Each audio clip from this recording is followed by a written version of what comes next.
Hello everybody, what do? Bringing out another Peach and Daisy video, and in this video I'm going to talk about the most common habits that Peach and Daisy players have and how to fix them. I just want to point out quickly that these two players that I'm using, I am not attacking them in any way, shape or form. I'm just using them as an example to showcase a lot of the habits that Peach and Daisy players tend to use, whether they're a top player, a mid player, or low player.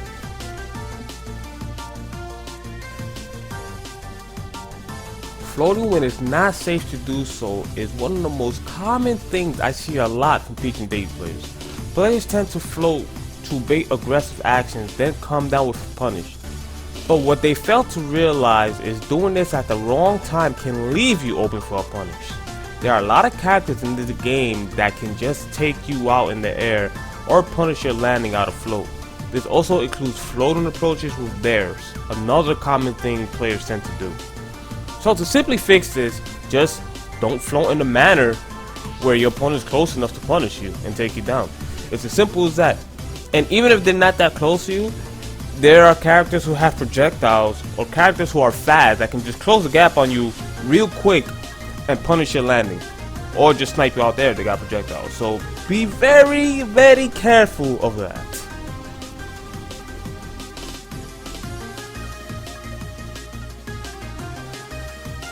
Landing on top of your opponent or near them in some cases is something you should not be doing with Peach and Daisy unless you have no choice, like your resources got burnt and you're just in a crap spot. Players tend to come down swinging a lot with their air attack, which is way too risky when you're already in a crap spot to begin with. Their moves are either slow, easily whiff punishable, or straight out beaten by other attacks and projectiles. This can lead to some early deaths as they are in the lightweight class. Doing this also makes it easier for your opponent to punish your landing if they just wait for you to swing or bait an air dodge. The best way is to either go straight for the ledge or recover low. Your opponent will have to guess how you're going to recover and the timing of said recoveries. This will make it harder for them to punish you the correct way instead of just sharking your landing, faking an assault, and making you panic to an air dodge / attack that leaves you open for a free hit. Here are some examples of me recovering back onto the stage. Now please keep in mind that I can still get hit by the opponent if he makes the right call. I am not saying doing this will lead to you never getting hit and just getting back onto the stage for free. I am not saying that whatsoever. But doing this makes it harder for your opponent to pick the correct option at the correct time, since you can time how you get up off the ledge, when you jump, all that stuff. It just makes it harder for your opponent to just pick the right option to swat you out. It becomes even harder if you save your resources, such as your second jump and float, for if you do get hit and get launched and you still don't die, you have resources in your pocket to try again and make it back onto the stage safely.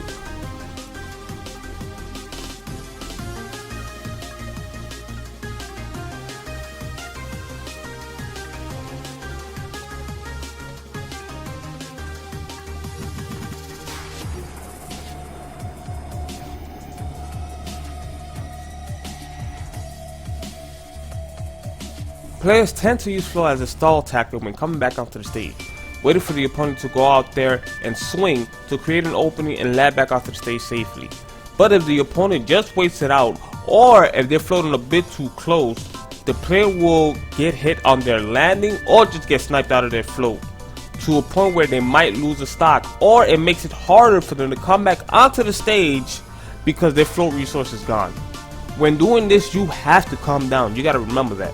You just put yourself in a crap spot, making it easier for the opponent to pinpoint where you will go and bait reactions out of you, such as with empty jumps or running back and forth, act like they're going to chase your landing, move one way and you toss out a panic option such as an air attack or an air dodge, and then you just get hit.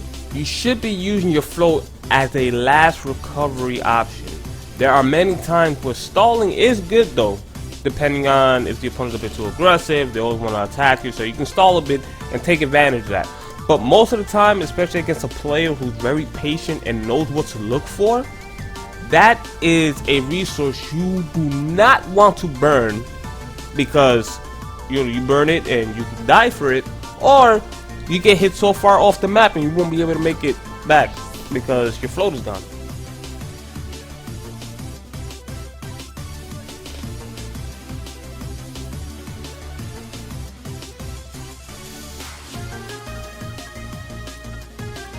There are times when being in the air or approaching from the air is bad, and this is usually based on the character that you're fighting.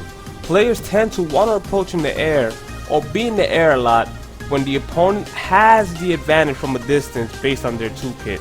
Peach and Daisy's moves are either too slow, have no range, or just straight out lose to what the opponent is doing. You need to be mindful of the distance that you are between you and your opponent, and what the opponent has to hit you out of the air if you choose to approach at these distances. And that's it for the video. Thank you guys for watching. Hope you found it very insightful, and maybe even showed you guys some habits that you have and you probably didn't realize. Now, as I said earlier in the video, the players that I use here is not to attack them or downgrade them or anything like that. It's to point out stuff that a lot of people do, whether mid, low, or high top player, that a lot of people don't really pay attention to. And it's usually because, you know, when they fight around their group of friends or their scene or whatever, they do stuff like this, and they tend to like get away with it, or they don't get punished as hard, where it can lead to them placing a high well in tournaments, or hell, even winning the damn thing. And these are the type of things that, against players who like really observant and know what the heck is going on, it could cost you the match. And then the player might start to complain. They complain about matchups or how their character can't do this and that, when really you got these type of habits and you're doing risky stuff that you're not supposed to, and you end up losing. So there's nobody to blame but yourself.